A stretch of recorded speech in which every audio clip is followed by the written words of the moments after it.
Hello guys, welcome back to my YouTube channel Shiksha Infinity. हम तैयारी कर रहे थे सी चैट पेपर 2 की। तो आज है डे 4, आज है क्लास नंबर 4। तो आज हम कंटिन्यू करेंगे अपनी क्लास। चलिए let's start the video and subscribe करना बिल्कुल ना भूलें। Question number 46, identify the source of energy from the given features A and B. आपको ए एंड बी में दो फीचर्स दिए हैं, आपको बताना है कि ये कौन सी सोर्स ऑफ एनर्जी है। तो पहला लिखा है it is the conventional source of energy, कि ये ऊर्जा एक पारंपरिक स्रोत है। और सेकंड ये लिखा है बी में, this source of energy is release when crude oil is brought to surface. ये ऊर्जा का स्रोत तब मुक्त होता है, तब रिलीज होती है जब कच्चे तेल की सतह पर इसको लाया जाता है। तो ये कौन सी है, वैक्स, बायोगैस, नेचुरल गैस या जियोथर्मल एनर्जी। तो इसका आंसर है थर्ड नंबर, नेचुरल गैस, क्योंकि यही एक ऐसा मिक्सचर ऑफ गैसेस है जो कि जिसमें हाइड्रोकार्बन बहुत ज़्यादा मात्रा में होते हैं। तो इसका आंसर है natural gas. Question number 47, India's research station मैत्री, ये कहाँ पर लोकेटेड है? एशिया, ऑस्ट्रेलिया, एंटार्क्टिका या यूरोप? ये है एंटार्क्टिका में लोकेटेड है। Question number 48, which of the following is not true for minerals. Minerals के बारे में ऐसी कौन सी स्टेटमेंट है जो ट्रू नहीं है? First, all minerals are non metallic. Second, they are naturally occurring substances. Third, they have a definite chemical composition. Fourth, they have formed in different types of geological environment. इसमें लिखा है कि ये सभी खनिज पदार्थ मतलब खनिज आत्विक होते हैं। सेकंड में है कि ये नेचुरली प्राकृतिक रूप से मिलते हैं। थर्ड है कि ये इनका एक केमिकल कंपोजिशन निश्चित केमिकल कंपोजिशन होता है, डेफिनेट मतलब निश्चित। और या फिर ये जियोलॉजिकल एनवायरनमेंट पर मतलब डिफरेंट टाइप्स के जियोलॉजिकल एनवायरनमेंट पर बनते हैं। तो इसका आंसर है फर्स्ट, कि ये नॉन मेटेलिक होते हैं। ये बात बिल्कुल भी ट्रू नहीं है। बाकी सब चीज़ें ट्रू हैं, बट नॉन मेटेलिक होते हैं ये बात बिल्कुल भी ट्रू नहीं है। ये सॉलिड कंपाउंड होते हैं, मिनरल्स होते हैं, ये मेटालिक भी होते हैं और नॉन मेटालिक दोनों होते हैं। ठीक है। क्वेश्चन नंबर 49 में मैचिंग दी हुई है, नर्मदा वैली, वज्जी, गारो हिल्स, गंगा वैली और इंडस एंड इट्स ट्रिब्यूटरीज। और इसके सामने जो दिया हुआ है वो हम देख लेते हैं। तो पहले ही मैं बता दूं कि जो नर्मदा वैली है ये वो जगह है जहाँ पे हंटिंग हुई थी, हंटिंग और गैदरिंग हुई थी। तो इसका ए का आंसर आपका आ रहा है 2। ओके। सेकंड वज्जी है, वज्जी में अर्ली रिपब्लिक सबसे पहले हुआ, मतलब रिपब्लिक सबसे पहले हुआ। तो इसका आंसर है बी का फर्स्ट। गैरो हिल्स का मैं बताऊं तो यहाँ पर सबसे पहले एग्रीकल्चर हुआ था मेघालय रीजन में। तो सी का फिफ्थ आ रहा है आंसर। डी है गंगा वैली, गंगा वैली यहाँ पे अर्ली सिविलाइजेशन हुई थी अबाउट 2500 साल पहले। तो इसका आंसर आ रहा है थर्ड। और इंडस और एंड इट्स ट्रिब्यूटरीज के बारे में जो बचा है लास्ट वो हम देख लेते हैं।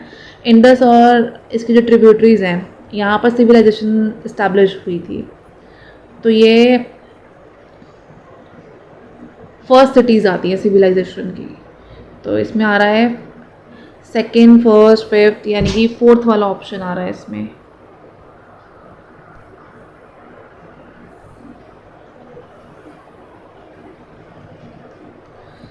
क्वेश्चन नंबर 50, आपको टू स्टेटमेंट्स दिए हैं। Below are two statements A and B in the context of contemporary debates on dates and periods of Indian history के बारे में आपको दो स्टेटमेंट दिए हैं।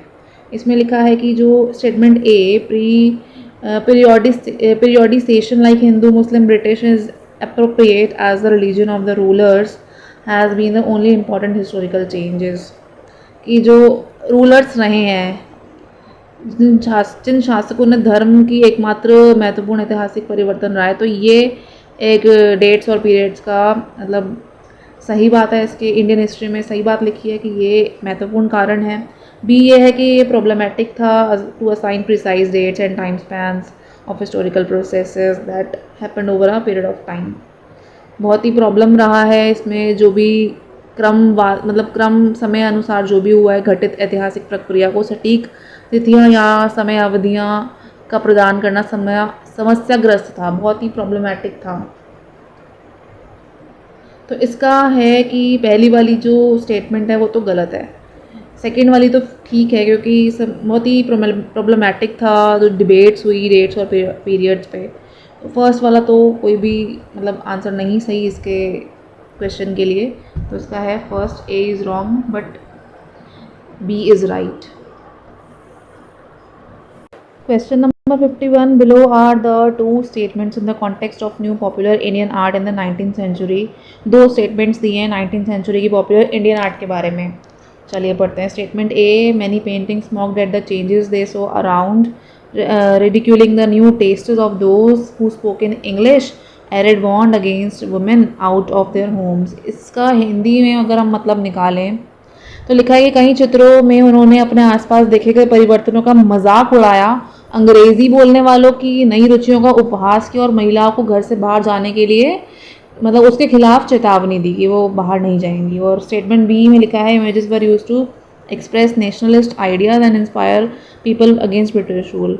इसका मतलब ये है कि जो भी छवियों का उपयोग हुआ है, इमेजेस का उपयोग हुआ है, वो राष्ट्रवादी विचारों को व्यक्त करने के लिए लोगों के ब्रिटिश शासन के खिलाफ प्रेरित करने के लिए किया गया था। तो इसमें जो आपको दिख रहा है कि जो पहली वाली स्टेटमेंट है और सेकंड वाली स्टेटमेंट है दोनों ही करेक्ट है बट रिलेट नहीं कर रही हैं एक दूसरे से। तो इसका आंसर होगा थर्ड की ए और बी दोनों करेक्ट है बट रिलेट नहीं कर रही हैं इससे, बी वाली ए से रिलेट नहीं कर रही है। Question number 52। कौन सी which of the following may be considered as the primary source of understanding early humans in India. Early humans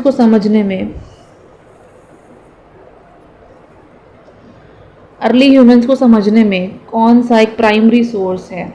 rock paintings है मध्य प्रदेश की, कंगरा स्टाइल पेंटिंग है, या फिर गिरनार रॉक इंस्क्रिप्शन है, या फिर पदशाहनमा पेंटिंग है, पदशाहनमा। तो इसका आंसर है रॉक पेंटिंग्स मध्य प्रदेश की जो हैं, वहाँ से हमें अर्ली ह्यूमंस के बारे में पता चलता है। Question number 53। Children in pre British times were taught. British काल में बच्चों को कब पढ़ाया जाता था? For assessment through an annual exam, मतलब ऐसे ही पढ़ा दिया कि असेसमेंट हो गए, एनुअल एग्ज़ाम हो गया, ख़त्म। इन स्टेट इंस्टीट्यूशंस, राजकीय संस्थाओं में पढ़ाया जाता था। By payment of fixed fee, मतलब फिक्स्ड फ़ी लेते थे। और या फिर throughout the year except harvest time when they worked in the fields. उनको पूरा साल पढ़ाया जाता था बट हार्वेस्ट टाइम में नहीं पढ़ाया जाता था क्योंकि वो उस टाइम पे फील्ड्स में काम करते थे। तो ये बात बिल्कुल सही है। 53 का जो है आंसर वो है फोर्थ, कि उन्हें पूरे साल पढ़ाया जाता था, बस हार्वेस्टिंग के टाइम पे नहीं पढ़ाया जाता था क्योंकि वो उस टाइम पे फील्ड्स में काम करते थे, खेतों में काम करते थे। Question number 54. Below are two statements A and B in the context of emergence of nation states in Europe in 18-19 centuries. जो 18 से 19वीं शताब्दी है उसमें यूरोप में राष्ट्र राज्यों में उदय के संदर्भ में नीचे दिए गए हैं दो कथन। तो स्टेटमेंट ए लिखा है कि till the 18th century people in Europe so themselves as nation states। 18वीं शताब्दी में यूरोप के लोगों ने खुद को राष्ट्र राज्य के रूप में देखते थे। स्टेटमेंट बी लिखी है कि a consciousness was created in the early 19th century among the people that each linguistic community was a separate nation. 19वीं सदी के प्रारंभ में ये चेतना पैदा हुई कि प्रत्येक भाषाई समुदाय एक अलग राष्ट्र है।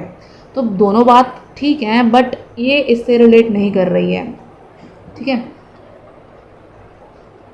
So both A and B are correct but B is not the correct explanation of A. Question number 55 that is very simple. BCE stands for before common era. ये तो 6th क्लास में आ जाता है वाला क्वेश्चन, तो इसका answer है third. Question number 56। How do we know today that ostriches were found in India during a paleolithic period. हम कैसे पता लगाएं कि पैलियोलिथिक पीरियड में ऑस्ट्रिचेस पाई गई थी? तो फर्स्ट में लिखा है कि these are described in the memories of foreign travellers के मेमोरीज में था।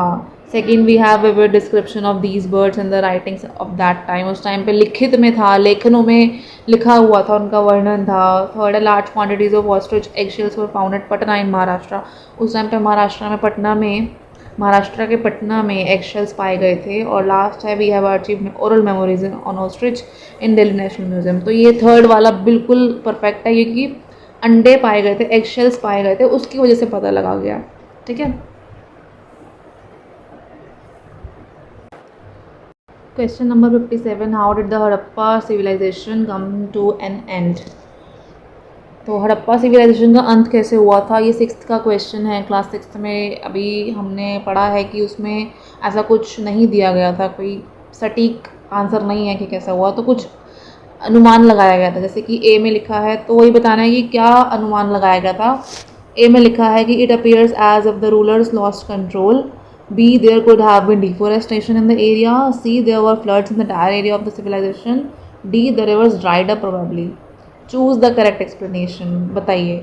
इसमें देखो, इसमें तो ये है कि एक तो रूलर्स का कंट्रोल ख़त्म हो गया था। हाँ, ये बात भी उन्होंने सोची थी कि शायद ऐसा हुआ होगा। There could be have been deforestation हुआ होगा, और फ्लड्स आए होंगे तो ये तो बात बिल्कुल नहीं है, क्योंकि फ्लड्स आए होते तो फिर पूरा टॉपिक ही इसी पे होता कि उस टाइम पे फ्लड आ गया था, तो इसलिए हड़प्पा सिविलाइजेशन ख़त्म हो गया। तो ये एक सेंटेंस में ही ख़त्म हो जाती कहानी। बट वहाँ पे ऐसे ही इमेजिनेशन की गई थी कि शायद ऐसा हुआ होगा, तो रिवर सूख गई थी, तो ये भी लोगों ने अनुमान लगाया था। तो इसका आंसर है थर्ड वाला, A, B and D are correct. Question number 58, Mahayana Buddhism के अंडर में क्या था। महायान बौद्ध धर्म के अंतर्गत में क्या था। मथुरा तक्षशिला डिक्लाइन हो गए थे एज सेंटर ऑफ स्कल्पचर। तो मथुरा और तक्षशिला मूर्तिकाल का केंद्र के रूप में पतन की ओर अग्रसर हुए। सेकेंड है Buddhas presence were shown in sculpture by using certain science.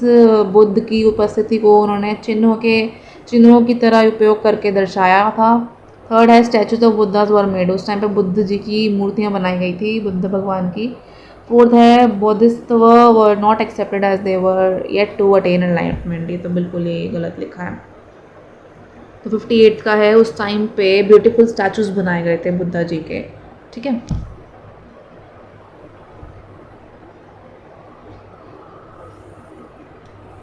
आज की क्लास के दो लास्ट क्वेश्चन नंबर 59।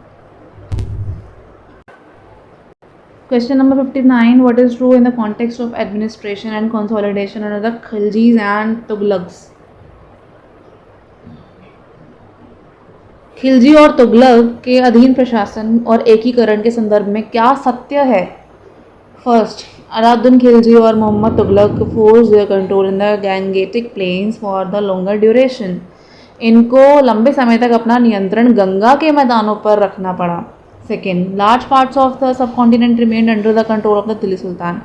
जो महाद्वीप का बड़ा हिस्सा है वो दिल्ली सुल्तानों के नियंत्रण में रहा। Third, the forested areas in the Gangetic plain were penetrated for the first time. Ganga के मैदानों में वन क्षेत्रों का पहली बार प्रवेश किया गया। And fourth, it was difficult to control distant provinces like Bengal from Delhi. Delhi से बंगाल जैसे दूर प्रांतों पर नियंत्रण करना उनका कठिन था। तो ये लास्ट वाली स्टेटमेंट बिल्कुल सही है, क्योंकि एडमिनिस्ट्रेशन और जो उनका कंसोलिडेशन चल रहा था, उनका जो भी चल रहा था प्रशासन और एकीकरण, इसमें खिलजी और तुगलक में उन्होंने बहुत सारे कमांडर रखे थे, इक्तादोर और मुक्ति, और उनको ज़मीनें भी दी गई थी। बट वहाँ से उन ज़मीनों का ख्याल रखना उनके लिए बहुत मुश्किल हुआ था। तो फोर्थ वाला सही आंसर है कि ये बात बिल्कुल सच है। क्वेश्चन नंबर 60, आज की क्लास का last question, which of the following statement is incorrect in the historical reconstruction of tribal people. जनजातीय मतलब ट्राइबल लोगों जो हैं, जनजातीय लोग हैं, उनके ऐतिहासिक पुनर्निर्माण के संबंध में निम्नलिखित में से कौन सा कथन गलत है। First, tribal societies depend on each other for their diverse needs, ये तो सही है, वो तो दूसरों पर डिपेंड थे। Second, contemporary historians and travellers give scanty information about tribe. समकालीन इतिहासकार और यात्री जनजातियों के बारे में बहुत कम जानकारी देते थे। हाँ, ये भी ठीक है। और most tribal people kept written records, नहीं, ये बात गलत है। रिटन रिकॉर्ड्स थे ही नहीं, उनका तो पत्थरों पे ही काम होता था और उनकी लैंग्वेजेस भी समझ के बाहर थी। Fourth, tribal people preserve custom and oral tradition, ये बात बिल्कुल ठीक है। तो इसमें जो बात इनकरेक्ट है वो है थर्ड। चलिए आज की क्लास यहीं पे ओवर होती है। आज की क्लास के लिए बस इतना ही। 15 क्वेश्चंस हमारे हो गए हैं आज के। सो सब्सक्राइब करें चैनल को और आगे की वीडियोस के लिए भी आप बने रहें। Thanks for watching.